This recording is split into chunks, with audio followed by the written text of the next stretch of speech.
நம்ம லேசருடைய பேசிக் ஃபீச்சர்ஸ் பார்த்தோம். அதை சிம்பிளாக சம்மரைஸ் பண்ணணும்னா, laser is a coherent source, monochromatic source.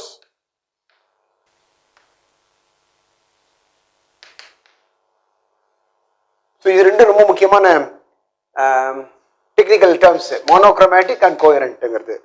Later laser white light laser கூட இப்போ வந்தாச்சு, அது வேற விஷயம். பட் லேசர் புரிஞ்சுக்கணும்னா முதல்ல பேசிக்காக மோனோக்ரோமேட்டிக்ங்கிறது புரிஞ்சுக்கணும். தென் கோஹெரண்ட் சோர்ஸ், அதை பற்றி பேசணும். Phase relation between the two emitted waves is fixed constant with respect to டைமுங்கிறது தான் கோஹெரண்ட்ங்கிறது. அப்புறம் டைரக்ஷனாலிட்டி ஒன்று சொன்னோம், ஹைலி இன்டென்ஸ். இது ரெண்டும் ஆட்டோமேட்டிக்காக வரும். Directionality again coherent and intensity again because of coherent சொல்லிடலாம் பேசிக்கா. அப்போ இது சொல்லணும்.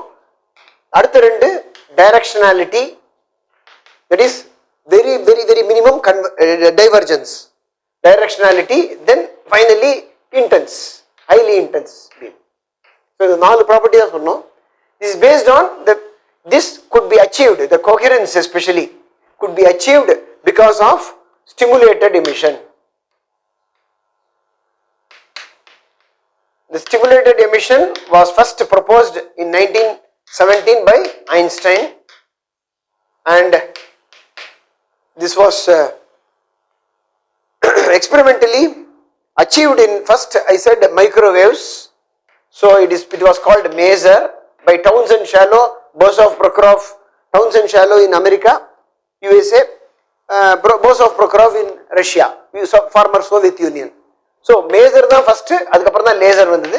இங்கே மைக்ரோவேவ்ஸில் பண்ணுறோம், இங்கே லைட்டுங்கிறது ஆப்டிக்கல் பீமில் பண்ணுறோம். The stimulated emission is a cause for this coherence beam. Next நம்ம இப்போ முக்கியமானது இல்லை படிக்கும்பொழுது 3 விதமான ஃபீச்சர்ஸ் வேணும். அப்போ தான் இந்த லேசருங்கிற லைட்டை நம்ம அச்சீவ் பண்ண முடியும். லேசர் லைட்டுங்கிறதுடைய 4 ப்ராப்பர்ட்டி இருக்கிற லைட்டை அச்சீவ் பண்ணணும்னா அந்த 3 விதமான ஃபீச்சர்ஸ் இருந்தால் தான் அதை அச்சீவ் பண்ண முடியும். அதில் ஒன்று என்னது, தி ஆக்டிவ் மீடியம். இந்த ஆக்டிவ் மீடியம்னு பார்க்கும்போது தான் இந்த லைட்டோடைய இந்த ஆட்டத்தோடைய எனர்ஜி லெவல்ஸ் பற்றி டிஸ்கஸ் பண்ணுறோம். மினிமம் 3 லெவல் சிஸ்டம் இருக்கணும். அப்போதான் நம்ம என்ன பண்ண முடியும், இந்த மெட்டாஸ்டேபிள் ஸ்டேட் அப்படிங்கிற ஸ்டேட்டை அச்சீவ் பண்ணுறதுக்கு 3 லெவல் சிஸ்டம் வேணும். அப்போதான் கண்ட்ரோல் இருக்கும் அப்படின்னு பார்த்தோம். 3 level system or a 4 level system is the one which we generally consider. 2 level system is not sufficient னு பார்த்தோம். So active medium ங்கிறது the substance, the atoms which are responsible for the laser emission க்கு. So அதனால தான் நம்ம என்ன பண்றோம், energy states or energy levels பத்தி டிஸ்கஸ் பண்றோம். செகண்ட் அப்படிங்கிறது பாப்புலேஷன் இன்வர்ஷனை நம்ம கிரியேட் பண்றதுக்கு வேண்டிய பம்பிங் மெக்கானிசம். பாப்புலேஷன் இன்வர்ஷன்றது நம்ம என்ன சொன்னோம் அந்த கீவேர்ட்ல, population inversion ங்கிறது normally this is the ground state. If this is the excited state, the number of atoms in the ground state will be very much greater than the excited number. But for the stimulated emission to takes place, இது normal sense, we should have n2 much greater than n1.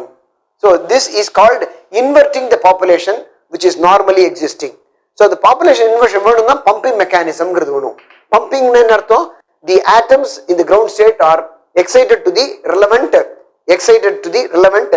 higher level அப்படிங்கிறது அந்த pump பண்றது அப்படின்னு சொல்றோம். To make so that inversion of population is brought about. So pumping mechanism அப்படின்னு வரும்பொழுது அதை பத்தி நம்ம சொல்லும்போது நான் சொன்ன ஞாபகம் இருக்கா, discharge, gas discharge is a pumping mechanism.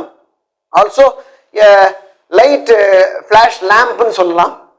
Lamp from which the system can absorb light energy of suitable wavelength and then emit அப்படிங்கிறதையும் பார்த்தோம். ஸோ 3வது முக்கியமானது என்னன்னு கேட்டால் ரெசோனேட்டர். இதை பற்றி நம்ம முன்னாடி போன கிளாஸ்ல டிஸ்கஸ் பண்ணல, இப்போ பண்ணணும். அது வாட் இஸ் ரெசோனேட்டர்னு பிரீஃபாக சொல்ல போகிறேன். So you need active medium which is the atom. The pumping mechanism is an external agency which makes the population inversion possible. Third one is called resonator. What is resonator na? The amplification நடந்துடுறது. Light is amplified by means of stimulated emission. Amplification takes place.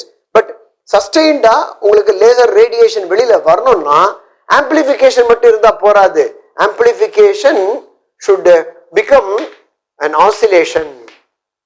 இது வந்து நமக்கு electronicsல படிப்போம். What is meant by an oscillator? How an oscillator is electronically நான் சொல்றேன். அதே mechanism and the concept is the one which is used here.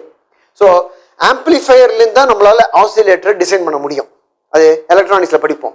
Same way you have the amplified medium. The medium is the amplified medium. Amplification is taking place because of stimulated emission. But அதை oscillate பண்ண வைக்கணும் அப்படின்னா sustained அந்த monochromatic coherent beam வந்துட்டே இருக்கணும் இல்லையா, அதுல இந்த கண்டினியூஸா. அப்போ அதை ஆசிலேட் பண்ண வைக்கணும்னு அர்த்தம். ஸோ ஆசிலேட் பண்ண வைக்கிறது அப்படின்னா ஆசிலேட்டர்னு இந்த இடத்துல சொல்றதோடைய மீனிங் என்னன்னா, you should have what is called optical resonator. What do you mean by optical resonator is that you should have a mechanism by which when the light was emitted by means of stimulated emission in this from the medium, it should be made to go back and forth. இந்த பக்கமும் திரும்ப திரும்ப போயிட்டே இருந்தால் தான் என்ன ஆகும், the other atoms which are all popular inverted population state should be brought about by means of stimulated emission, and a sustained oscillation will be available to get a continuous beam or a pulsed beam depending on the situation. So இப்போ இந்த 2-3 stimulated atom emission பண்ணின உடனே அந்த photons நம்ம என்ன பண்ணணும், இதெல்லாம் photons, இது photons நம்ம என்ன பண்ணணும், பேக் அண்ட் ஃபோர்த் போயிட்டு வரதுக்கு ஏற்பாடு பண்ணணும்.